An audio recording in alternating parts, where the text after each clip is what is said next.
अस्सलाम वालेकुम दोस्तों, मैं दिन मलिक हूँ। दोस्तों आज मैं हांगकांग की एक बहुत ही मशहूर जगह दी पीक यहाँ पे मौजूद हूँ। आपको यहाँ पे कुछ नज़ारे दिखाता हूँ, यहाँ की जो खूबसूरती है वो दिखाता हूँ। आप पीछे देख सकते हैं, ये विक्टोरिया हार्बर की बैक साइड है, या ये समझ लें कि दी पीक की बैक साइड है। अभी फ्रंट पे मैं आपको लेके जाऊंगा जहाँ से आप हांगकांग का वो नज़ारा देखने वाले हैं जिसको देखने के लिए बहुत दूर से लोग आते हैं।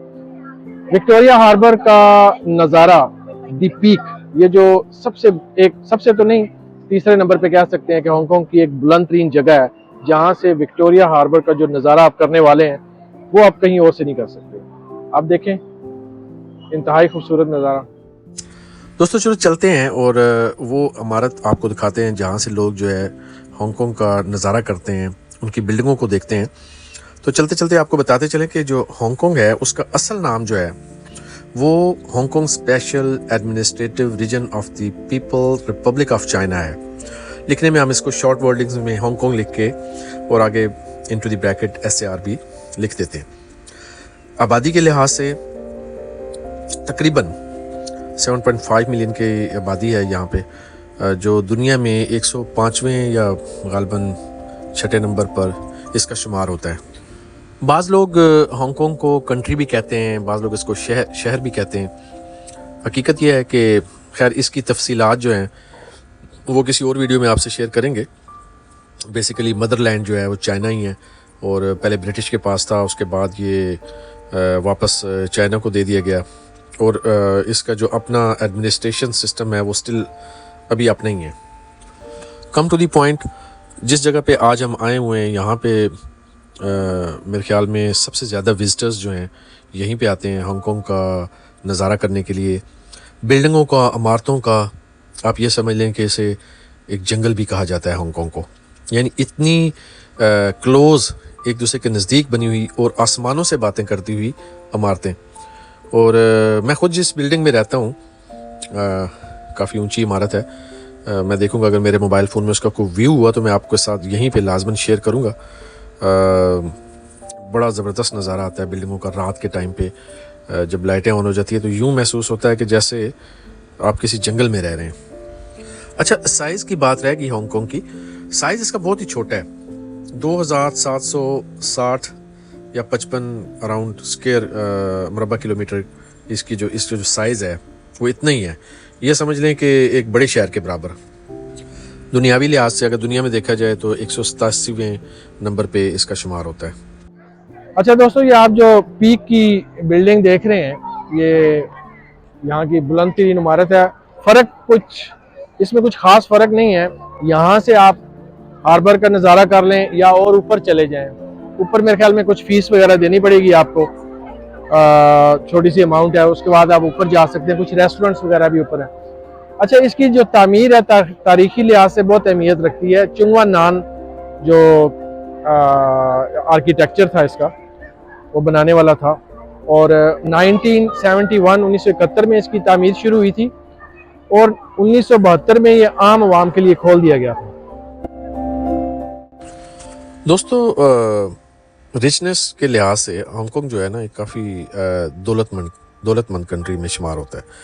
बहुत ही अमीर लोग यहाँ पे रहते हैं और स्पेशली जिस जगह पे मैं इस वक्त चल रहा हूँ, दी पीक, यहाँ पे जो इस साइड का जो एरिया है ना वो तो आप समझ लें कि हांगकांग में सबसे महंगा तरीन एरिया। एक आई थिंक रिपल्स बे वाली साइड है यहाँ पे और एक ये वाली साइड है। ये दोनों जगह ऐसी हैं कि यहाँ पे यही समझ लें कि जो दुनिया के अमीर तरीन लोग हैं वही यहाँ पे प्रॉपर्टी परचेज कर सकते हैं। काफ़ी महंगी है प्रॉपर्टी यहाँ से। अगर पर कैपिटा इनकम जो है, अगर लोगों की इनकम जो है वो बहुत ज़्यादा है तो उसी लिहाज से ख़र्चे भी बहुत ज़्यादा हैं। You can say that Hong Kong is one of the expensive country in the world और सिटी इन दी वर्ल्ड। ठीक है। और बॉर्डर के लिहाज से तो इसकी एक ही साइड है जो चाइना से जाके टच होती है, बाकी तो हर तरफ पानी पानी है। अगर हम ज़ुबान की बात करें तो अगर आपको इंग्लिश आती है तो यहाँ पे आपका गुजारा हो सकता है। ऑफिशियल दो ही ज़ुबानें हैं, चाइनीज़ और इंग्लिश। अच्छा, अभी आप ये जो पेंटिंग्स देख रहे हैं, यहाँ पे एक बंदा खड़ा साइड पे ये बेच रहा था। कितनी खूबसूरत पेंटिंग्स है। कभी कभी इन्हें देख के मुझे लगता है कि ये जो वेस्टर्न पेंटिंग्स है ना उनका टोटली ऑपोजिट है। यानी wow, they have their own style in painting. क्या बात है। मैं कहता हूँ कि अपनी जो ट्रेडिशंस है ना वो उनको कायम रखना चाहिए, इंतहाई खूबसूरत होती हैं। और चाइना जो है ना स्पेशली मैंने देखा कि ये लोग जो अपनी जो इनकी ट्रेडिशंस है ना, कल्चर है, उसको नहीं छोड़ते। दोस्तों अभी ये जो आप पत्थर के शेर देख रहे हैं ना, अजीब से शेर है, असल शेर की तरह तो नहीं है, लेकिन ये ना तो ये चाइना में इनकी एंशिएंट चाइना जो पुराने वक्त का था उसमें ये हुआ करते थे, लेकिन ये ट्रेडिशन जो है ना इनको बड़ी बड़ी इमारतों में लगाना, कॉर्नर्स पे लगाना, जैसे अभी आप ये देख रहे हैं तो यहाँ पे भी ये लगे हुए हैं। तो ये यही समझ लें कि इनकी एक अलामत है कि they are the symbol of protection and intimidating display of wealth and power. वही लोग इसको ना लोग इस सिंबल को इसलिए इस्तेमाल करते थे कि जैसे दे आर रॉयल, ओके, और रिचनेस की अलामत थी।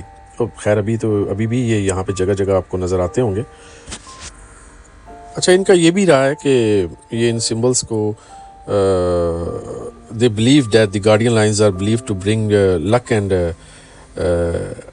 क्या कहते हैं, एक्सरसाइज इवल स्पिरिट्स के। ये मेरे ख्याल में जो इनका एक बहुत बड़ा ना इत्तेकाद है ईवल्स पे ना, कि भाई वो एग्जिस्ट करते हैं, तो उसको भगाने के लिए भी इनका इस्तेमाल करते हैं।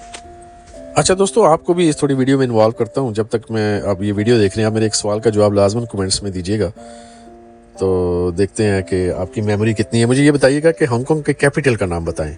मेरा नहीं ख्याल का कोई बंदा बता सकेगा, लेट्स सी। तो मैं कोई और बात करता हूँ, तो फिर इतनी देर में मैं आपसे तकरीबन 5-10 सेकंड के बाद पूछूंगा, देखता हूँ कि आप लोग क्या कहते हैं।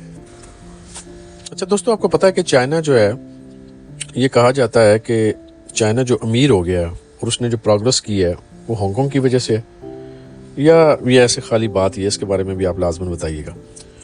तो हालांकि जो मौजूदा वक्त की अगर बात करें ना, तो चाइना तरक्की की जिस रोड पे गामजन है, मेरे ख्याल में उसे कोई भी नहीं रोक सकता। अच्छा, यहाँ पे मैं आपसे अब पूछना चाहूँगा कि वो मेरे सवाल का जवाब दीजिएगा कि आपने दिया है। ये कैपिटल के बारे में पूछ रहा। जी, हांगकांग का जो कैपिटल है उसका नाम हांगकांग ही है। जी जी।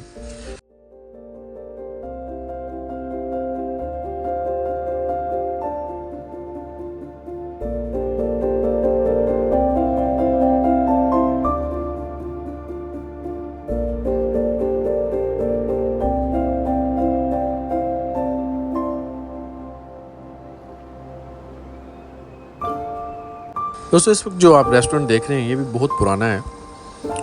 वेस्टर्न लोग यहाँ पे वेस्टर्न टाइप की चीज़ें ज़्यादा मिलती हैं, लेकिन वैसे जो हांगकांग ट्रेडिशनली जो है ना, वो जो इसके कुजीन है उनमें डिमसम वगैरह जो है वो ज़्यादा मशहूर है। चाइनीज़ नूडल्स वगैरह जो लोग ये ज़्यादा खाते हैं, such as dumplings, buns and rolls वगैरह जो है चलते हैं। एग नूडल्स जो हैं बहुत खाए जाते हैं। श्रिम्प्स वगैरह जो हैं, सी फूड तकरीबन सभी खाई जाती है। हांगकांग जो है वो एक बहुत बड़ा बिजनेस हब है।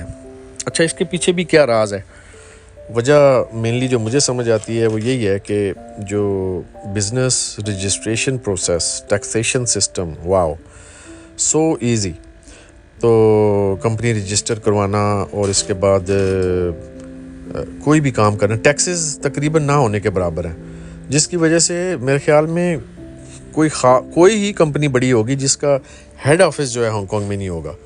तकरीबन हर बड़ी कंपनी का हेड ऑफिस यहाँ पे। छोटी जगह होने की वजह से यहाँ पे रिहाइश अपनी लेना जो है ना, मेरे ख्याल में बहुत ही मुश्किल है एक नॉर्मल पर्सन के लिए। ज़्यादातर लोग जो है गवर्नमेंट की हाउसिंग में ही रहते हैं।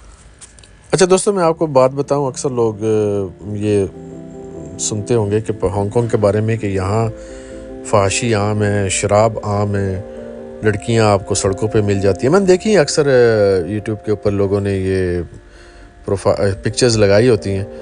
हैरान होता हूँ मैं यहाँ पे। तकरीबन 25 साल से तो मैं यहाँ, मेरा मतलब है कि हांगकांग में ही हूँ, और यहाँ पे आप देखें कि अच्छा, मैं ये समझता हूँ कि ये उन्हीं लोगों के लिए है जो उस राह पे जाते हैं या उनको शौक़ होता है। वो पंजाबी कहते हैं ना कि जिस राह जाना ही नहीं तो फिर उसकी खबर की रखनी। ओके, मुझे नहीं पता कि भाई ये चीज़ें जो हैं किन के लिए मैंने रखती हैं और किन के लिए नहीं। मुझे हांगकांग जो है वो इंतहाई सेफ़, इंतहाई साफ़ सुथरा, फहाशी से पाक और एक बड़ा ही जेंटल किस्म का जो है ना सिटी या कंट्री जो है वो लगता है। ठीक है ना। कपड़े लड़कियों ने तकरीबन वही पहने होते हैं जो नॉर्मल लोग पहनते हैं, कंप्लीट कपड़े होते हैं। हाँ, आप उन गलियों में, उन बाज़ारों में जाएंगे तो फिर आपको वो लोग भी नज़र आएंगे जो फाशी के ज़िमरे में आते हैं, और वो किस कंट्री में नहीं होते, ठीक है ना। लिहाजा ये कहना कि जनाब हांगकांग जो है वहाँ पे फाशी बहुत है, नो, इट्स दोस्तों, नॉट राइट। दी पीक, यहाँ के जो मकानात हैं वो अगर आप नीचे जो एरिया भी आपने देखा है वहाँ पे लें तो उससे तकरीबन यहाँ पे 5 गुना ज़्यादा महंगे मकामात हैं। और लेकिन एक ख़ास बात जो यहाँ की है वो ये है कि यहाँ आलूदगी बिल्कुल नहीं है। माहौलियाती लिहाज से जगह जो है वो बिल्कुल नीट एंड क्लीन है। यहाँ पे जो इमारतें हैं वो भी बिल्कुल साफ़ सुथरी नज़र आती हैं आपको। बहरहाल कुछ मनाज़र हमने आपको दिखाए। किसी और वीडियो में, किसी और व्लॉग में आपसे दोबारा मुलाकात होगी। मुझे अपनी दुआ में याद रखें। अल्लाह।